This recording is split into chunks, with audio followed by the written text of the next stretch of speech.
नमस्कार दोस्तों, मेरा नाम है ध्रुव राठी और इस वीडियो में हम बात करेंगे इंडिया के number 1 propaganda channel Republic TV के बारे में। रिपब्लिक टीवी इंडिया का सबसे ज्यादा बायस्ड, सबसे ज्यादा बिकाऊ, सबसे कम न्यूज दिखाने वाला नॉइस चैनल है। ऐसा क्यों है, मैं इस वीडियो में प्रूफ करके आपको दिखाऊंगा। शुरुआत करते हैं रिपब्लिक टीवी के रिलीज होने से कुछ हफ्ते पहले से, जब अर्नब गोस्वामी ने रेडिट पे एक एएमए किया, यानी आस्क मी एनीथिंग। जिन लोगों को नहीं पता, रेडिट एक सोशल मीडिया वेबसाइट है जिसपे लोग एनोनिमसली कुछ भी पोस्ट कर सकते हैं और सवाल पूछ सकते हैं। तो एक रेडिट यूजर का सवाल मैं आपको पढ़ के सुनाता हूं। You have been promoting Republic TV as an unbiased media outlet with no conflicts of interest, but with Rajiv Chandrasekhar, a strong BJP supporter and Rajya Sabha MP running the show, and Anupam Kher, another vocal BJP supporter whose wife is a BJP MP, been associated with the channel, how can you say there won't be any bias? ये चीज public domain में पहले से leak हो चुकी थी। The wire नाम के मीडिया आउटलेट ने इसे एक्सपोज किया था कि राजीव चंद्रशेखर एक बीजेपी एमपी हैं, वो रिपब्लिक टीवी को फंड कर रहे हैं। तो यही एक रेडिट यूजर ने पूछा, अगर आप बीजेपी एमपी से फंडिंग लोगे तो कैसे कह सकते हो कि आपका जो न्यूज चैनल है वो अनबायस्ड होगा। तो इसका जवाब सुनिए अर्नब गोस्वामी ने क्या दिया। I am very proud of all my partners, each of them believe in my journalism. I am proud of the investment we have received from Asianet news. It is the oldest private news channel. Rajeev is a nationalist and we share a great rapport. तो जैसे हर कोई भक्त करता है, जब भी कोई accusation किया जाए, कुछ प्रूफ दिखाया जाए, तो सबसे पहली चीज आती है नेशनलिस्ट बना दो।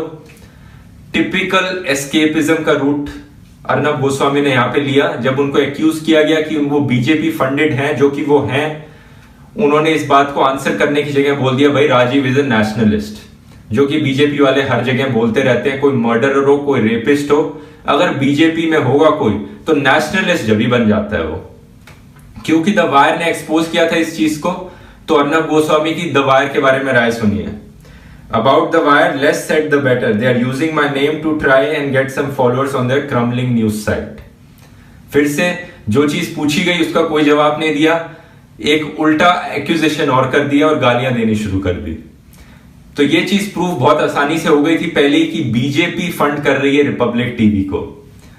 एक और रेडिट यूजर ने काफी बड़ा क्वेश्चन पूछा, उसका एक पार्ट पढ़ के मैं सुनाता हूं। Would you ever discuss anything of real importance in your show, like lack of jobs, failure of demonetisation, finance bill, etcetera etcetera. इतने बड़े सवाल को सुन के अर्नब गोस्वामी की बोलती बिल्कुल बंद। उन्होंने बस जवाब में लिखा, breathe, please breathe, see you सून।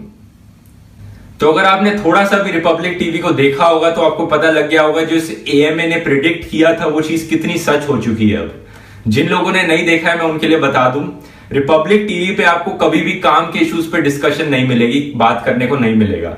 जैसे कि failure of demonetisation, job growth कैसे कम हुई जा रही है, फाइनेंस बिल के द्वारा करप्शन को कैसे लीगलाइज कर दिया गया है, इंडस्ट्रियल ग्रोथ कैसे गिरे जा रही है, कैसे गंगा क्लीनिंग पे अभी तक कोई काम नहीं हुआ है, कैसे स्वच्छ भारत पे कोई काम नहीं हुआ है, कैसे नक्सली अटैक्स बढ़े जा रहे हैं, कश्मीर में अटैक्स बढ़े जा रहे हैं हमारे जवानों पे। इन चीजों पे अर्नब गोस्वामी का मुंह बिल्कुल बंद हो जाता है। लेकिन आपको जो सुनने को मिलेगा वो ये है कि पाकिस्तान कैसे बुरा काम कर रहा है, पाकिस्तान को गालियां दी जाएंगी 24 घंटे, एंटी नेशनल्स को गालियां दी जाएंगी 24 घंटे, जेएनयू जैसे फालतू इश्यूज को उठाया जाएगा, हिंदू मुस्लिम एंटी नेशनल नेशनलिस्ट ऐसी चीजों पे बात की जाएगी जो कि फालतू के डिस्ट्रैक्टिंग इश्यूज हैं। और ये सब एक एंटरटेनमेंट के तौर पे आपको प्रेजेंट किया जाएगा। और एंटरटेनमेंट के लिए इन्होंने सारे जर्नलिज्म के जो भी एथिक्स होते हैं उनको लिया और डस्टबिन में फेंक दिया। ये क्या करते हैं, जैसे एक शशि थरूर का केस हुआ था, शशि थरूर पे इन्होंने 1-2 दिन तक स्टोरी चलाते रहे थे, कोई न्यूज थी नहीं, जो पुरानी न्यूज थी उसको लाके फिर से चलाने लग गए थे। तो न्यूज बनाने के लिए ये शशि थरूर के घर के आसपास जाके घेरा डाल के 24 घंटे खड़े रहे। अर्नब गोस्वामी ने खुद एडमिट किया और बोस्ट करके प्राउडली बता रहे थे कि हमारे रिपोर्टर्स शशि थरूर को चारों तरफ से घेर चुके हैं, उनके घर के आसपास खड़े हो चुके हैं। तो प्राइवेसी नाम की कोई चीज नहीं छोड़ी शशि थरूर के लिए। और जब वो बाहर निकल के आए तो ऐसे उनका पीछा कर रहे हैं जैसे कि पता नहीं क्या आप खुद ही देखिए, ये वीडियो क्लिप देखिए। माइक बिल्कुल इनके मुंह पे मार रहे हैं चलते चलते। जब वो मना कर रहे हैं कि उन्हें इंटरव्यू नहीं देना, फिर भी उनके सामने आके खड़े होके ऐसे माइक सर पे लगा रहे हैं कि नहीं कुछ तो बोलो, कोई तो रिएक्शन दो ताकि हम न्यूज बना पाए, क्योंकि न्यूज तो है नहीं हमारे पास दिखाने के लिए। और जब वो नॉर्मली बात करते हैं, सबको प्रेस टॉक दे रहे हैं सारे न्यूज चैनल्स को, तब रिपब्लिक टीवी वाले पता नहीं क्या अपने आप को स्पेशल समझते हैं। बाकी सब न्यूज चैनल ने तो एक माइक लगा रखा है, रिपब्लिक टीवी वाले 2-3 माइक लगा के खड़े हैं। क्या 2-3 माइक से ज्यादा सुनाई दे जाएगा? तो ये इनके रिपोर्टर्स के एथिक्स हैं। और इनके स्टूडियो में किस तरह से बात करते हैं वो तो आपने टाइम्स नाउ से देखा होगा। चीखते चिल्लाते रहेंगे, इमोशंस के बेसिस पे हर चीज से बात करेंगे। कोई फैक्ट्स के बारे में बात नहीं होगी, कभी किसी डेटा के बारे में बात नहीं होगी, कोई स्टैटिस्टिक्स के बारे में बात नहीं होगी। सिर्फ इमोशंस, शाउटिंग और लोगों को गालियां देना। बहुत सारे क्लिप्स हैं इसके, आप किसी भी क्लिप को खोल के देख लो रिपब्लिक टीवी को, कोई ना कोई चिल्ला रहा होगा, किसी को गालियां दे रहा होगा। अब क्योंकि रिपब्लिक टीवी एक बीजेपी फंडेड न्यूज चैनल है, तो जाहिर सी बात है ये ऑपोजिशन पार्टीज को टारगेट करेगा ही। लेकिन जितने गंदे तरीके से, जितने एग्जैजरेटेड तरीके से ये टारगेट करते हैं, उतना कोई और न्यूज चैनल नहीं करता है। पहले दिन जिस दिन रिपब्लिक टीवी शुरू हुआ, उस दिन इन्होंने कोई लालू यादव की कोई पुरानी क्लिप उठा के टीवी चैनल पे चला दी और पूरे दिन उसी पे लगे रहे, उसी के बारे में हैशटैग्स चलते रहे। दूसरे दिन इन्होंने शशि थरूर को पकड़ लिया, उनकी कोई पुरानी स्टोरी उठा के उसके पीछे पड़ गए। तीसरे दिन इन्होंने केजरीवाल को पकड़ लिया। हर 2-3 दिन बाद ये किसी ऑपोजिशन पॉलिटिशियन को पकड़ लेते हैं और पीछे ही पड़ जाते हैं उनके। या तो कोई उनकी पुरानी चीज के उठा के बात शुरू कर देते हैं, या फिर कोई छोटी सी चीज हुई होगी उसके पीछे पड़ जाएंगे। अभी जैसे हाल ही में मध्य प्रदेश में फार्मर्स को गोलियां मार दी गई। बीजेपी रूल स्टेट है, तो ऑब्वियस सी बात थी रिपब्लिक टीवी इस पे रिपोर्ट तो कर नहीं सकता था। तो इन्होंने क्या किया, राहुल गांधी उन फार्मर्स से मिलने जा रहे थे, तो पूरे दिन इन्होंने स्टोरी चलाई कि राहुल गांधी #राहुल गांधी फोटो ऑप, राहुल गांधी मिलने जा रहे, राहुल गांधी के पीछे पड़ गए। फार्मर्स मारे गए, उसके बारे में कोई चीज नहीं सुनाई। बाकी सारे न्यूज चैनल्स फार्मर्स की बात कर रहे थे, जबकि बहुत ही सीरियस इशू था ये, बिल्कुल निग्लेक्ट कर दिया। लेकिन 2-3 दिन बाद ये इशू और बड़ा होता गया, तब ये मजबूर हो गए, इन्हें फार्मर्स के बारे में बात करनी पड़ी। पर इन्होंने हैशटैग लगा दिया फार्मर्स फेसेस बुलेट्स, बीजेपी को हटा दिया इक्वेशन से। लेकिन जब ये किसी ऑपोजिशन रूल्ड स्टेट में होता है, तो सबसे पहले ऑपोजिशन पार्टी का नाम सामने आता है। ऑल्ट न्यूज ने इस पे बहुत अच्छी रिसर्च करी थी। उन्होंने क्या किया, जितने भी हैशटैग्स रिपब्लिक टीवी ने यूज किए हैं, 1 महीने के अंदर अंदर उन सबको कलेक्ट किया और एनालाइज किया। और ये देखिए, कांग्रेस को टारगेट करते हुए इतने सारे hashtags, Congress Pak lawyer, Congress for Hurriyat, Vadra report out, Aam Aadmi party को टारगेट करते हुए इतने सारे हैशटैग्स, और ऑपोजिशन पार्टीज को टारगेट करते हुए इतने सारे hashtags. AAP insults Mahatma, left insults army, Akhilesh insults martyrs. और बीजेपी की जब बात आई तो हैशटैग्स हैं 3 years ऑफ मोदी गवर्नमेंट, मन की बात, रिपब्लिक स्टिंग्स फ्रिंज। बीजेपी में जब कुछ बुरा होता है तो उसको फ्रिंज कह के दिखा दिया जाता है। योगी को भी एक टाइम फ्रिंज एलिमेंट कह के बुलाया करते थे ये लोग। और नेशनलिज्म के बारे में बात करते हुए तो और भी ढेर सारे हैशटैग्स थे। पाकिस्तान को गालियां देते हुए और भी हैशटैग्स थे, ये भी देख सकते हैं आप। जाहिर सी बात है, patriotism is the last refuge of a scoundrel. ये बोला जाता है, नेशनलिज्म का इशू तभी उठाया जाता है जब कुछ और बोलने को बचता नहीं है, कुछ और डिफेंड करने को बचता नहीं है इन लोगों के पास। मैंने इस वीडियो में बहुत अच्छे से वो समझाया था, आप जाके देख सकते हैं।